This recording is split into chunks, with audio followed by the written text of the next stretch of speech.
शंकर पर जल चढ़ाने का जो भाव वर्णित किया जाता है कि हम शंकर को मंदिर में जाकर जल चढ़ाते हैं तो खड़े खड़े चढ़ाएं कि बैठकर चढ़ाएं। बहुत ध्यान देना साहब। शंकर में मंदिर में जाकर हम भगवान शंकर को जल चढ़ाएं तो खड़े होकर चढ़ाएं कि बैठकर चढ़ाएं। अब दो तरह का शिवलिंग है मंदिरों में, दो तरह का शिवलिंग का निर्माण होता है, ठीक है।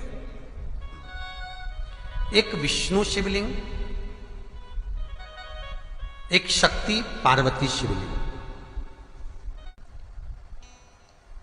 दो तरह का शिवलिंग मंदिरों में होता है, दो तरह का शिवलिंग मंदिरों में होता है। समझ लेना बहुत अच्छी तरह से। एक शिवलिंग वो होता है जो जमीन पर डायरेक्ट जलाधारी रहती है, शिवलिंग रहता है, ऐसी जलाधारी पूरी की पूरी, और शिवलिंग जमीन पर रखा रहता है, भूमि पर रखा रहता है, डायरेक्ट जमीन पर। आप जल ले जाकर चढ़ाए, निकल गया रास्ते से।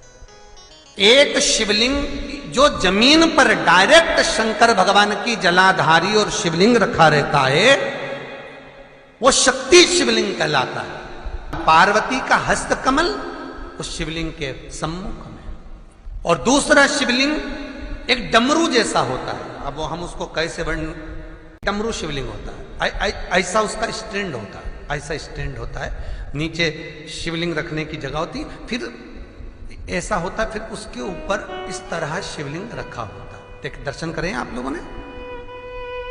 अब फिर इसके ऊपर शंकर भगवान का शिवलिंग रखा होता है, ठीक है। इस तरह का जो शिवलिंग होता है, एक डायरेक्ट नीचे रखा हुआ शिवलिंग, और एक भगवान जो नीचे डमरू जैसी आकृति होती है, इस पे जो डमरू जैसा जो भाग बना होता है, ये भगवान विष्णु का हस्तकमल है, और ऊपर का जो भाग है वो भगवान ब्रह्मा का हस्तकमल है। इसको विष्णु शिवलिंग कहते हैं।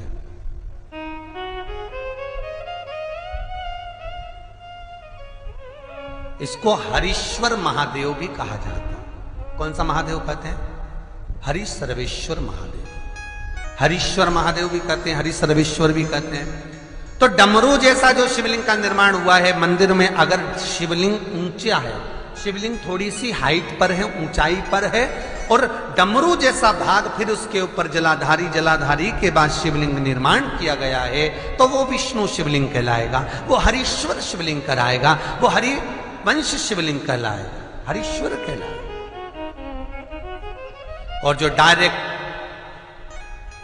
सीधे जो रखा हुआ है, 12 ज्योतिर्लिंग के अगर आप दर्शन करेंगे तो कहीं पर भी आपको विष्णु शिवलिंग नहीं मिलेगा, केवल एक नागेश्वर को छोड़कर। जम के बोलिए, केवल एक नागेश्वर। नागेश्वर को छोड़कर बाकी के जितने 12 ज्योतिर्लिंग में शिवलिंग के दर्शन करोगे, सब शक्ति शिवलिंग मिलेंगे, सब जमीन पर। आप जितने भी देखेंगे, काशी का देखेंगे, महाकालेश्वर देखेंगे, तो डायरेक्ट जमीन पर जलाधारी बनी है महाकाल बाबा की, डायरेक्ट जमीन पर बनी है, कोई ऊंचाई नहीं है, डायरेक्ट जमीन पर, फिर शिवलिंग है। ओमकारेश्वर देख लीजिए, ममलेश्वर देख लीजिए, आप चाहें तो विश्वनाथ देख लीजिए, डायरेक्ट जमीन पर। सोमनाथ देख लीजिए, डायरेक्ट जमीन पर। केदारेश्वर देख लीजिए, डायरेक्ट जमीन पर। भीमाशंकर, वैद्यनाथ, डायरेक्ट। आप वैद्यनाथ जी के लाइव प्रसारण कभी चालू कर देखना, डायरेक्ट जमीन पर, डायरेक्ट।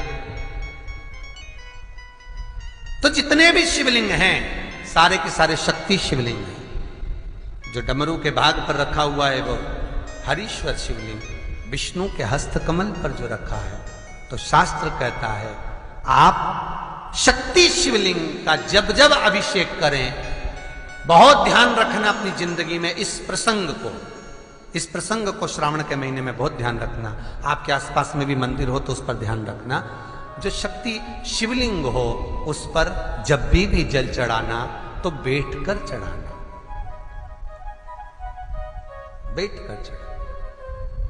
शक्ति शिवलिंग पर जब भी जल चढ़े, भले शिवलिंग कितना भी ऊंचा हो, कितना भी ऊंचा हो, तो संघी से चढ़ा दो, पर जल बैठ कर चढ़ाइए।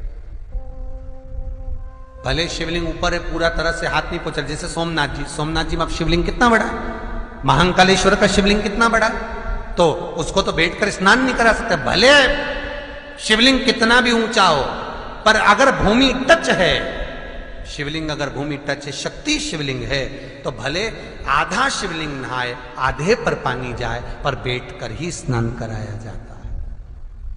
और महाराज यदि हरीश्वर शिवलिंग है, अर्थात भगवान विष्णु के हस्त कमल पर, ब्रह्मा के हस्त कमल पर यदि शिवलिंग है, तो वो शिवलिंग का जब भी स्नान कराएंगे, अभिषेक कराएंगे, पूजन कराएंगे, तो खड़े होकर ही करना है। और खड़े होने का भी तरीका होता है, दोनों चरण बराबर में रखकर कभी भी शंकर भगवान के शिवलिंग का स्नान नहीं कराया जाता।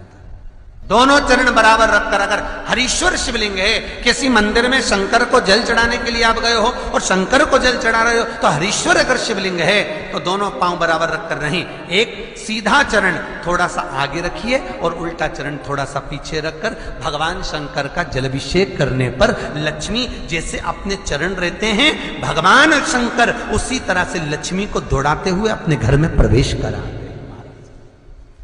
लक्ष्मी भागती हुई, अगर जो पुष्टि मार्ग से जुड़े होंगे, जो भगवान ठाकुर जी की सेवा करते हैं, पुष्टि मार्ग से जुड़े हों, श्रीमद वल्लभाचार्य जी से, वल्लभ कुल बालकों से जिनका ब्रह्म संबंध हुआ है, ऐसे अगर जीव हैं, वैष्णव जीव हैं, तो वो दर्शन करते होंगे ठाकुर जी, यमुना जी और महाप्रभु जी का। तो कैसा दर्शन करेंगे? श्रीनाथ जी का दर्शन करेंगे तो दोनों पांव श्री जी बाबा के, मेरे ठाकुर जी के बराबर पर है, नाथ द्वारा वाले श्री जी बाबा के, गोवर्धन नाथ जी के दोनों पांव चरण बराबर। श्रीमद वल्लभाचार्य जी का दर्शन करेंगे तो दोनों चरण बराबर के फोटो में मिलेंगे। पर यमुना जी का अगर आप दर्शन करेंगे, पटरानी यमुना जी का जब दर्शन करेंगे, तो यमुना जी का चित्र का दर्शन करेंगे, तो यमुना हमेशा एक पांव यमुना जी का आगे मिलता है। क्यों? जो वैष्णव ठाकुर का दर्शन करे, श्रीमद वल्लभाचार्य जी के अनुसार भगवत चर्चा करे, उसके यहां यमुना भक्ति निरंतर प्रवेश करती जाए, इसलिए भागता हुआ चरण, दौड़ता।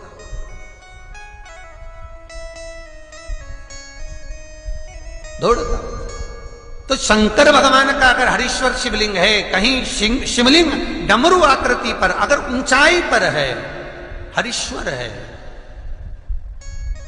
तो फिर जल खड़े होकर चढ़ाए, चरण आगे पीछे।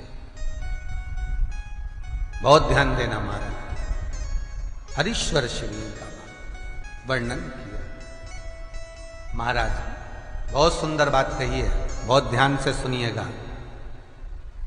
शक्ति शिवलिंग के ऊपर जो जलाधारी लगती है, शक्ति शिवलिंग के ऊपर जो जलाधारी लगती है, वो 5 मिनट, 10 मिनट, आधा घंटा रखकर 24 घंटे के लिए हटा सकते हो। शक्ति शिवलिंग के ऊपर जो जलाधारी लगती है, वो 15-20 मिनट रखकर, आधा घंटा रखकर आप हटा सकते हो। पर हरीश्वर शिवलिंग के ऊपर भगवान विष्णु के हस्त कमल पर जो शिवलिंग का निर्माण आपको भी वर्णन किया, अगर वो शिवलिंग है तो उस पर जलाधारी अगर लगी है, तो कम से कम 5 घंटा, 8 घंटा तो जलाधारी को रखना पड़ेगा ही। बहुत ध्यान दीजिए महाराज। शंकर जी की प्राण प्रतिष्ठा करते समय, शंकर जी की स्थापना करते समय, शंकर जी को प्राण प्रतिष्ठित करते समय एक एक चीज का ध्यान करना पड़ता है कि हमें कैसा शिवलिंग रखना है, कौन सा शिवलिंग रखना है, कैसे स्थापना करना है, किस भाव का होना चाहिए। शंकर के मंदिर में शंकर जी विराजे हैं, तो गणेश जी, कार्तिकेय और पार्वती की मुद्रा कैसी होना चाहिए, गणेश जी कौन सी सूंड का होना चाहिए। जब शंकर के मंदिर में हम आराधना कर रहे हैं तो गणेश जी की सूंड किस ओर होना चाहिए, पार्वती की मुद्रा कौन सी होना चाहिए, षडानंद कार्तिकेय की दृष्टि कहां होना चाहिए, ये शंकर जी की प्राण प्रतिष्ठा में देखा जाता है। केवल मूर्ति वाले ने बाजार में मूर्ति बनाकर बेच दी और तुम गए हमें शंकर जी का परिवार दे दो, हमारे मंदिर है छोटा सा, मैं वहां प्रतिष्ठा करना है। तुम बाजार में गए और शंकर जी का परिवार लेकर आ गए, शंकर जी लिया, कार्तिकेय लिया, पार्वती जी लिया, गणेश जी लिया और स्थापना करवा दी पंडित जी से। और बाद में बोली हमको थोड़ी कष्ट हो रहा है, हमको थोड़ी तकलीफ हो रही है, कहीं ये हम जब से लाए इससे तो नहीं हो रही, कहीं इससे तो नहीं। नहीं, गलती तुम्हारी है। तुम तो बस गई और लेकर आ गई। यहां तक शिव महापुराण की कथा कहती है कि तुम्हारे घर की मूर्ति जितनी पुरानी होती है उतना सुख देती है। आपको पहले भी कथा में कहा, दिया और मूर्त पुरानी होगी चलेगी।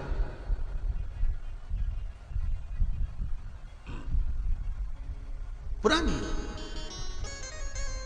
चढ़े हुए जल को जब आप थोड़ा सा लेकर आते हो, आपको बताया था ना कि खाली लोटा नहीं लाना चाहिए, खाली कलश शंकर जी के मंदिर से वापिस नहीं लाना। शंकर भगवान को जल चढ़ाया, चढ़ाने के बाद थोड़ा सा जल हाथ में या कटोरी में या कलश में झेल लिया, भले 2 बूंद लाओ पर अपने घर पर लेकर आओ। उस 2 बूंद जल का भी स्पर्श कलश के अंदर हाथ की 3 उंगलियां लगाकर अगर त्रिशूल पर टच कर कर मात्र आपने उस कलश के अंदर लगा दिया और वो जल भी आपने अपने घर पर छोड़ दिया, छीट दिया या उसका आचमन मात्र हो गया, तो व्यक्ति का यश बढ़ना अपने आप प्रारंभ हो जाता है, उसकी यश की प्राप्ति उसको होने लगती है। शिवलिंग पर जल चढ़ाने का नियम जाने और